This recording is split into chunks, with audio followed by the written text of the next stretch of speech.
I want to welcome our guest, Krystal Yates, to our podcast this morning. This is Professor Seeger, one of the co-directors with Randy Napier of our Executive MBA program.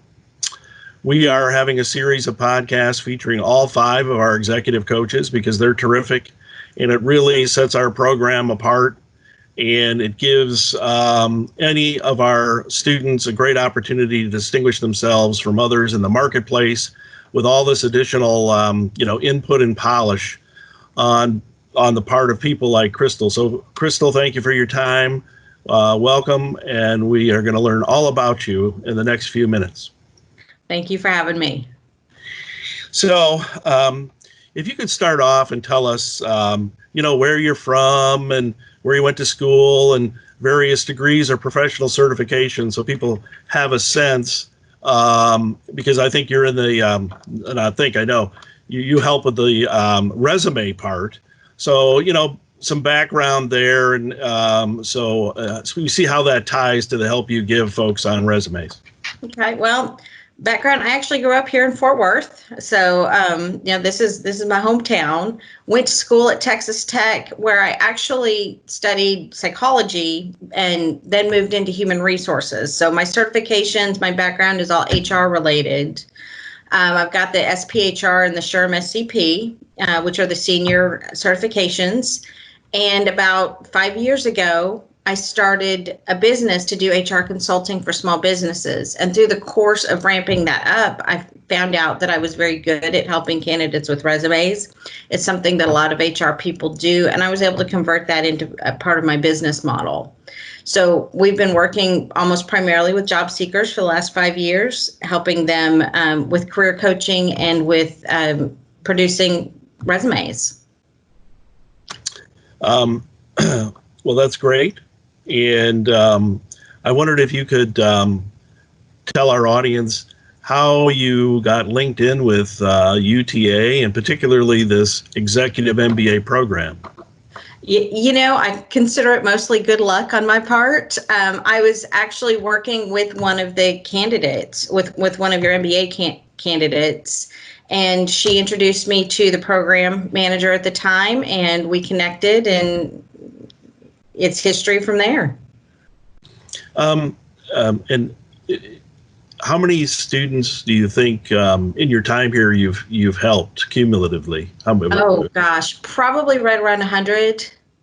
Oh wow, terrific! Yeah. And do you find it worthwhile in the sense because our students have such diverse backgrounds? Is that a plus for you personally, having to deal with the diversity?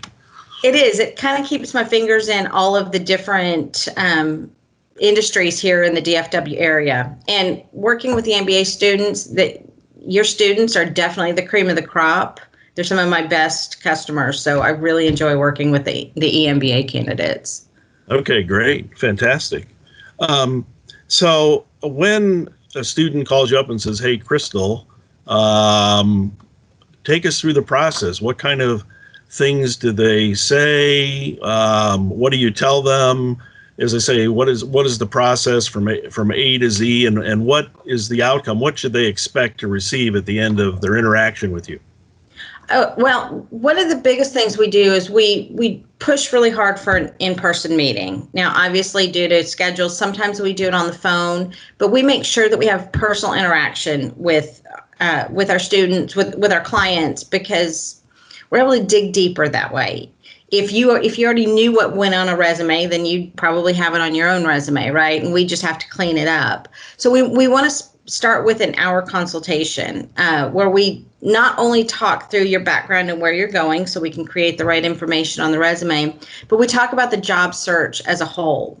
Because if you're not using the resume correctly, then it's not going to be as effective as it could be. So by the time we're done with a candidate, it's usually a 2-week turnaround. It's not a particularly long process, but by the time we're done, you've not only got a really effective executive level resume, but you've got a really solid idea on how to use it and how to most effectively job search. Now, a lot of our candidates aren't necessarily ready to job search. But if we can at least lay that foundation, then once they are, even if it's several years down the road, they'll be prepared to take that information and run with it. I'm going to guess that you may run into an attitude of, a resume is a resume. Why spend time? I've got a resume. Why is that kind of attitude, not effective for whatever our candidates, want to get out of, their EMBA? Why is that maybe a bad view of the kind of things you can help them with? Well, resumes aren't used the same way they were years ago. See. Okay. Years ago, you handed it to somebody, and there was an 85-90% chance they were going to call you whether it was a good fit or not. Okay. Because you took the time to put it together to contact them, they were going to reach out to you. Nowadays, you've got to get past applicant tracking software. It's all about artificial intelligence and work in the system. It's SEO, it's personal branding. There's so much more involved now than there used to be.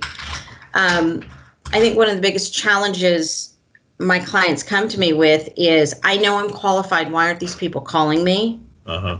And it's because they're missing something on the resume. It's because they're not branding experts. They're not SEO experts. Okay. And so we're able to bring it's a skill set, and we're able to bring that skill set to their job search. And can you clarify? I hear the term, but I don't know if I understand it. SEO, you use that term. Search engine optimization. It's what businesses do with their websites, but it's what we've got to do with our resume as well, so the bots pick it up. I see. And you mentioned something that's quite interesting, artificial intelligence. Could you talk about how submitting resumes has changed with the internet and artificial intelligence? Just give us a little detail about that, and then how do you break through that door? Well, again, back in the day, an average job posting had maybe 50 resumes, and that was for the super entry level, because people had to be more particular. You had to sit down Sunday afternoon, circle the jobs on the paper, map out your route, and you had to go to these places to apply. So people were a lot more particular. AI has made it a whole lot easier, because we can just sit at our desks and hit the apply button and upload our information. Mm-hmm. And so people apply to more and more positions. The average number of applicants to an open job is anywhere between 200 and 600 now. Right. Okay. As opposed to topping out around 50 like it did 20 years ago. And so hiring managers, recruiters are relying more and more on AI, on artificial intelligence, to weed through those for them. So they don't have to read 200 resumes. They can read 30 and just contact the most qualified people. The problem is, if you don't have the right verbiage, we've all heard the term garbage in, garbage out. Mm-hmm. If you don't tell them what they want to hear, even if you've got the right background, then you're never even going to get a phone call. So that's where your expertise on Yes. SEO comes in, to make that connection, right? After you've interviewed the person and understand the job, what kind of keywords ought to be there? Exactly. Great. So when as I said, when the student has gone through, and you talked about an hour-long interview, and then you said about a 2-week turnaround, then you interact. I mean, is there, the feedback from the candidate and, some give and take? Absolutely. So every resume is an individual reflection, right? They're not all the same. There's not any hard and fast rules. So based on our conversation, we're going to create a draft. We're going to send it to the candidate. They're going to review it. They're going to tell us what they like, what they don't like. They're going to say, you've completely missed the mark. I didn't really want to go into sales. I wanted to go into account management. So let's adjust this. And then we work back and forth together until we have a version that everybody's happy with. And I think it's important to say everybody, because my clients also are confident that if they ask me to do something that's not in their best interest, we're going to stop and we're going to have a conversation about that. We don't just blindly go, oh, well, sure, you asked for bright pink font. Let's make that happen. We're right. Going to talk about the business implications of doing that before we go down that path. I understand. Now, our candidates, or many of our candidates, or I should say, many of our current cohort students are looking to maybe switch careers, given their EMBA experience, or to start their own businesses. Can you speak to your experience in terms of resume formation, given so many people are transitioning? It's not typically the usual, I'll put stuff down and it's my initial job. These people may be transitioning or starting their own business. Those are some of our favorite to do because they're the most challenging. And really, it's an art form. It's knowing how to tweak that information and transition those skills from industry A to industry B, or from job type A to job type B. It takes a different sort of resume to make that happen, but it's actually a lot easier than most people think once you know how to do it. Great. And so, yeah, we probably 75% of our clients overall are in some sort of transition from one job type to another. Great. So you tell your clients then, don't do this at home, correct? That's your disclaimer. Yes, this is where an expert comes in. Yeah, this is where an expert comes in. You're an expert at what you do. We're an expert at putting it on paper for you. Get it on paper. And also, I suppose that you're up to speed on all electronic media, so people can have paper copies or post electronic copies. So it's totally flexible with the work that you do on the so-called resume. Is that correct? Absolutely, and we'll talk through the best way for them to utilize each of those. Great. So I wanted to ask, as we sum up here, what is your personal mission statement as it relates to our program and the students you serve?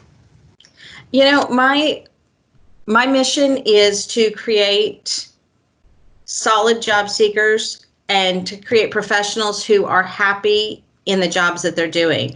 I think one of the biggest mistakes that we make as a job hunter is to settle.